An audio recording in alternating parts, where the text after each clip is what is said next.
Hello class tenth. So basically कुछ questions मेरे पास आए थे जिसके में प्रॉब्लम था जो नहीं समझ में आ रहे थे in various sample papers. So I have collectively made that video out of them.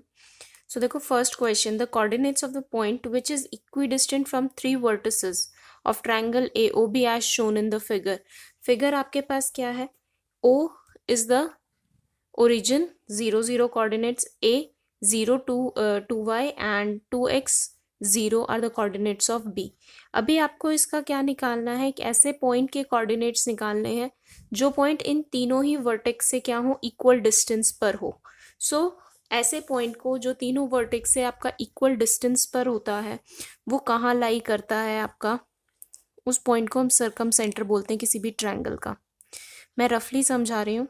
If this is my triangle A B C, ठीक है, सो ए से जो हमने परपेंडिकुलर ड्रॉ किया है, बी से जो हमने परपेंडिकुलर ड्रॉ किया है, एंड सेम लाइकवाइज दैट जो हम सी से परपेंडिकुलर ड्रॉ करेंगे ऑन द थर्ड साइड।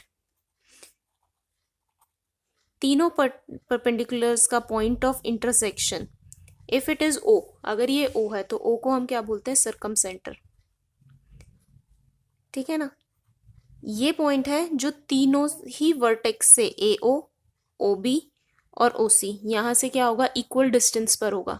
तो बेसिकली इस ट्रायंगल में हमें क्या निकालना है, इस ट्रायंगल में हमें सर्कम सेंटर के कोऑर्डिनेट्स निकालने हैं। ठीक है ना, ये हमारा काम है। तो circum centre, it is a right triangle. ये कैसा ट्रायंगल है? राइट एंगल ट्रायंगल है।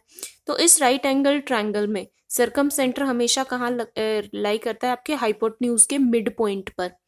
ये रूल है आपका। शॉर्ट में अपने आंसर्स को सॉल्व करना है। तो यहाँ पर देखो, जो आपका मिड पॉइंट होगा किसका, if M is the mid point of A B, hypotenuse है आपकी ए बी के हाइपोटेन्यूज पर ही ऐसा पॉइंट लाई करेगा जो कहाँ से होगा, जो जिसका डिस्टेंस ए से, ओ से और बी से, तीनों से इक्वल हो। That means A M equals to O M equals to M B. ये तीनों ही डिस्टेंसेस क्या होंगे आपके, सेम होंगे।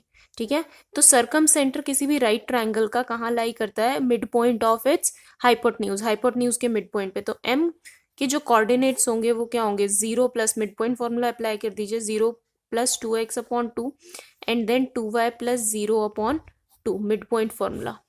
ठीक है, so it becomes x and y। ये हमारा क्या बन जाएगा, x और y। These are the coordinates of the point required. All right. Next, one equation of a pair of dependent linear equations in -5x plus 7y equals to 2। अब आपको confusion यहाँ इस चीज़ में होगा कि ये जो टर्म इन्होंने यूज़ किया है डिपेंडेंट लीनियर इक्वेशंस, ये क्या होती है। तो इट इज़ सिंपली नथिंग, ऐसी इक्वेशन जिसको इस इक्वेशन के साथ पेयर अप करके अगर हम सॉल्व करें, हमें दो पेयर्स ऑफ लीनियर इक्वेशंस चाहिए सॉल्व करने के लिए। ये हमारी फर्स्ट इक्वेशन है। तो सेकेंड इक्वेशन एक ऐसी इक्वेशन होनी चाहिए जब इन दोनों को मैं सॉल्व करूं तो जो सॉल्यूशन, नंबर ऑफ सॉल्यूशंस हो वो कितने हो, इनफाइनाइट नंबर ऑफ सॉल्यूशंस हमारे पास एग्जिस्ट करें। So those such pair of equations are known as dependent linear equations, उन्हें हम डिपेंडेंट लीनियर इक्वेशंस बोलते हैं। ठीक है, तो अभी हमने चेक करना है। कुछ नहीं करना है इसको, क्योंकि यहाँ पे 2 के मल्टीपल्स हैं, 5 2 times 10, 7 2 times 14 and 2 times 2 is 4। ठीक है ना, तो बेसिकली 2 से मल्टीप्लाई हो रहा है, बस उसके बाद में लेफ्ट हैंड साइड और राइट हैंड साइड में मूवमेंट्स हैं कुछ। तो हम पहले जो हमारी गिवन इक्वेशन है -5x plus 7y plus equals to 2, इस पूरे इक्वेशन को 2 से मल्टीप्लाई कर दीजिए। It becomes -10x plus 14y equals to 4। अब ये चेक कर लीजिए कि क्या ये इक्वेशन कहीं पर गिवन है हमें किसी ऑप्शन में। सो -10x यहाँ पर है, -10x -14 no, then -10x plus 14 plus 4 नहीं, इक्वल टू 4 होना चाहिए। कोई बात नहीं, नेक्स्ट में देखते हैं। 10x को पॉजिटिव बनाते हैं क्योंकि दो नेगेटिव में ऑप्शन थे वो नहीं है हमारे, पॉजिटिव बनाइए। यहाँ पर साइन चेंज हो जाएगा एंड इट विल बिकम -4। तो this one is the fourth option, 10x minus 14y equals to -4। तो ये हमारा फोर्थ ऑप्शन क्या होगा, यहाँ पर करेक्ट होगा। ठीक है, नेक्स्ट देखिए question number third. Last exercise आपकी चैप्टर नंबर 3 की, उसमें प्रॉब्लम्स आ रहे हैं कि इक्वेशंस को सॉल्व कैसे करना है। तो मैं एक जनरल इक्वेशन यहाँ पर सॉल्व करके आपको दिखा रही हूँ कि हमने क्या करना है। ठीक है, देखिए 5/x - 1 6/x - 1। आपको क्या करना है, इसे लीनियर इक्वेशन में कन्वर्ट करना है। तो पुट कर लीजिए दोनों ही इक्वेशंस में 1/x-1 जो कॉमन पार्ट है इसको आप पुट कर लीजिए ए। y वाली टर्म्स में क्या कॉमन है, 1/y-2 1/y-2। न्यूमरेटर में नंबर चेंज हो रहा है उससे रहने देंगे हम, तो 1/y-2 को हमने पुट कर लिया b। ठीक है, नाउ अभी हमारे पास में फर्स्ट इक्वेशन को देखो मॉडिफाई हो जाएगा, 5 × a plus 1 × b, it will remain b। ये हमारी फर्स्ट इक्वेशन बन गई अब मॉडिफाई होकर। और देन ये वाला इक्वेशन हमारा क्या बन जाएगा, 6 × a minus 3 × b equals to 1। Alright, now अब इन दोनों इक्वेशंस को हमने सॉल्व करना है। तो किसी भी मेथड से, जो आपको मेथड पसंद है, सब्स्टिट्यूशन है तो सब्स्टिट्यूशन से, ठीक है, एलिमिनेशन है तो एलिमिनेशन से, क्रॉस मल्टीप्लिकेशन जिसे आता है वो उससे भी कर सकता है। तो यहाँ मैं कर रही हूँ अपनी स्टार इक्वेशन को और हैच इक्वेशन को मल्टीप्लाई हम कर रहे हैं। ठीक है, इसको स्टार इक्वेशन को हम कर रहे हैं 3 से और हैच इक्वेशन को हम कर रहे हैं 1 से multiply.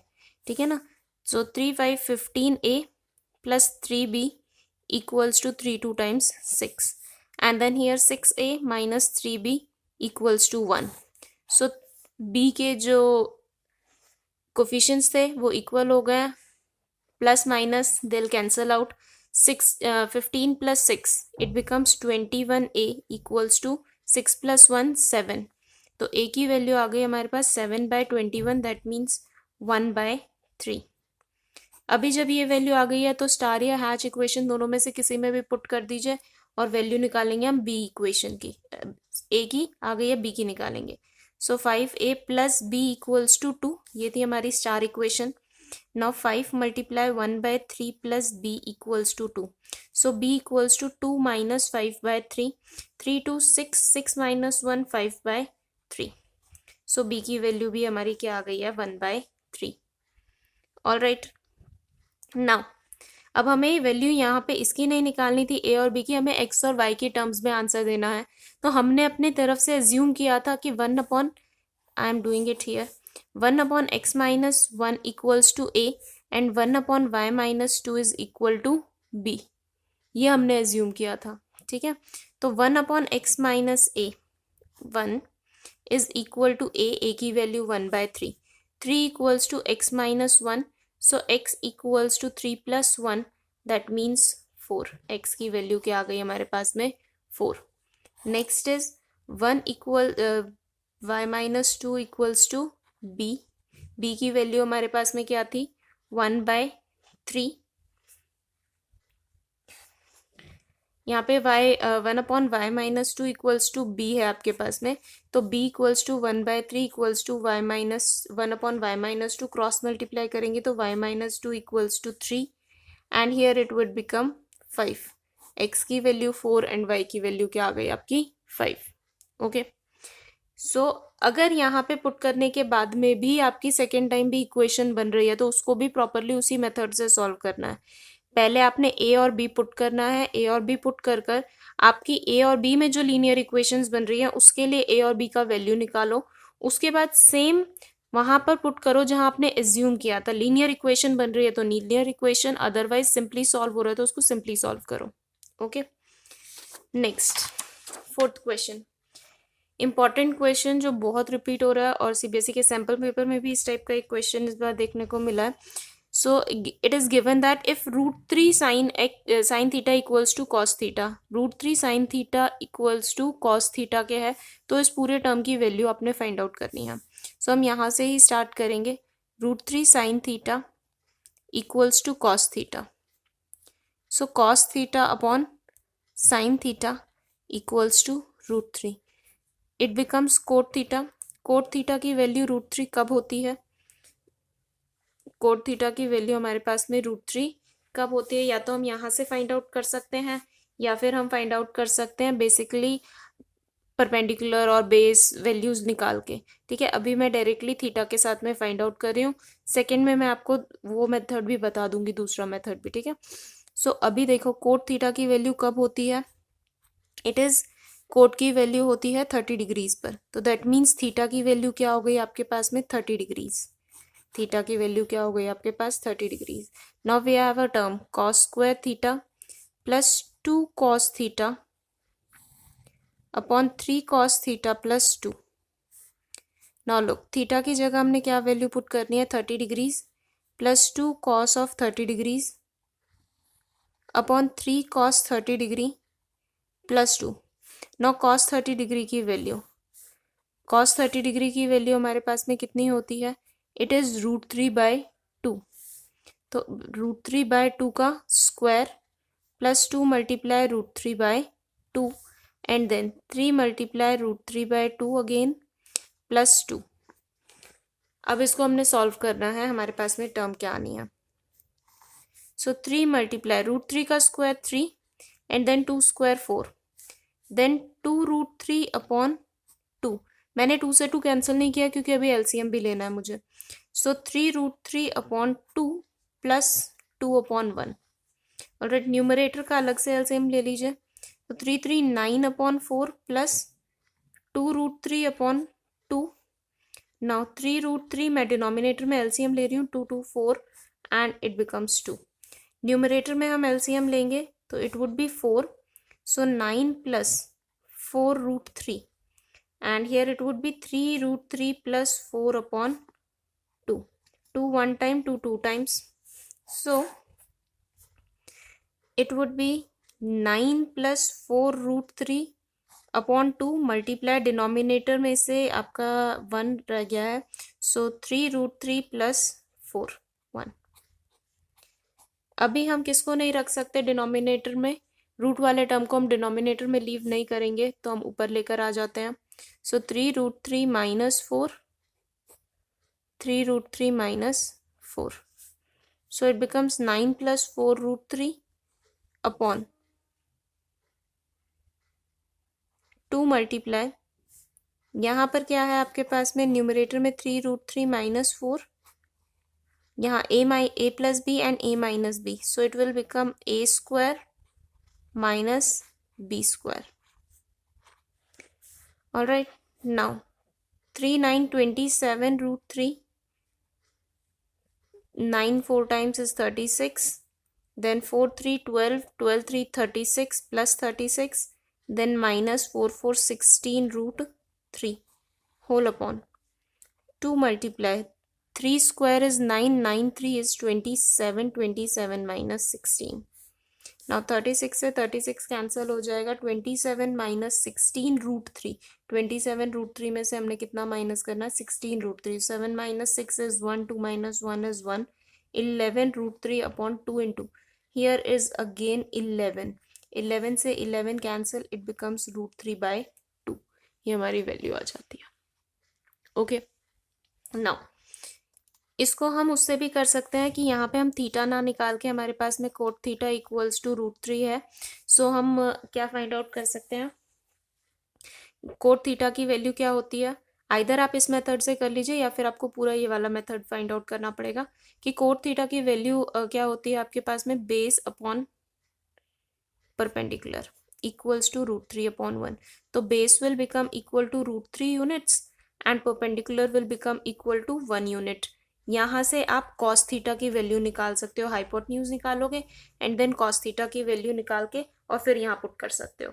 So both the methods are equally liable, कोई भी आप अप्लाई कर सकते हो। ठीक है, नेक्स्ट।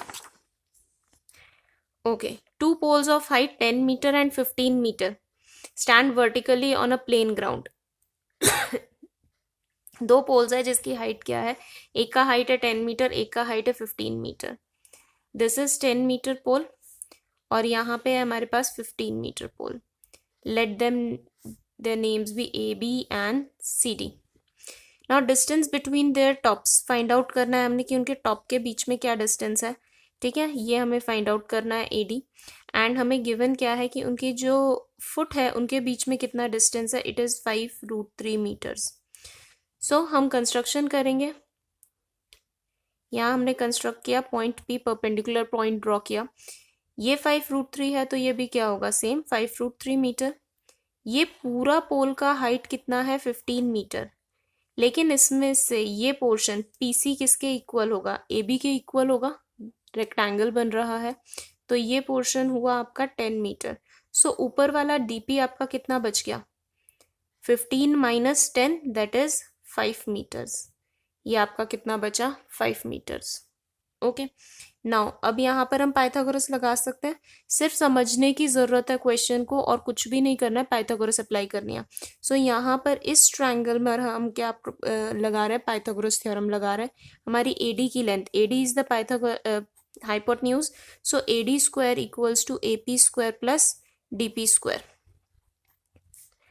एडी हमें फाइंड आउट करना है, AP is 5√3 whole square, and then here it is 5 square, so it becomes 25 multiply 3, that means 75 plus 25, so it becomes 100, so 10 square, so AD का लेंथ क्या हो जाएगा हमारे पास में 10 meters, so the option number A is correct, 10 meters।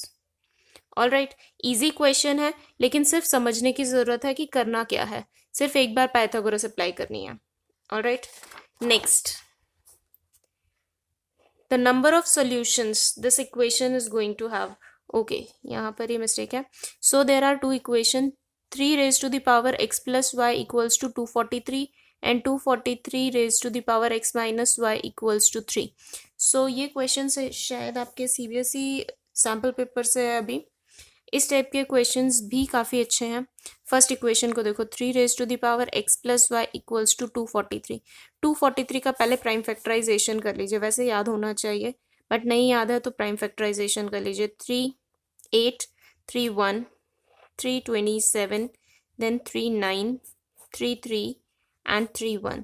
So how many times, 1 2 3 4 5, तो हम इसको लिख सकते हैं 3 raise to the power 5। 3 raise to the power x plus y left hand side में ऑलरेडी हमारे पास है, बेस सेम हो गया, वैल्यूज इक्वल है, left hand side and right hand side equality में गिवन है, और बेस सेम है तो पावर भी कैसा होना चाहिए, same. So x plus Y equals to 5 should be the first equation, ये हमारी फर्स्ट इक्वेशन होगी। Okay, and then 243 raise to the power x minus y equals to 3। 243 raise to the power x minus y. अभी यहाँ पे same चीज जो यहाँ किया, 243 को ब्रेक करो 3 के प्राइम फैक्टर्स में, तो 3 के कितनी पावर्स होगी, 5, और उसका पूरा पावर क्या गिवन है, x minus y equals to 3।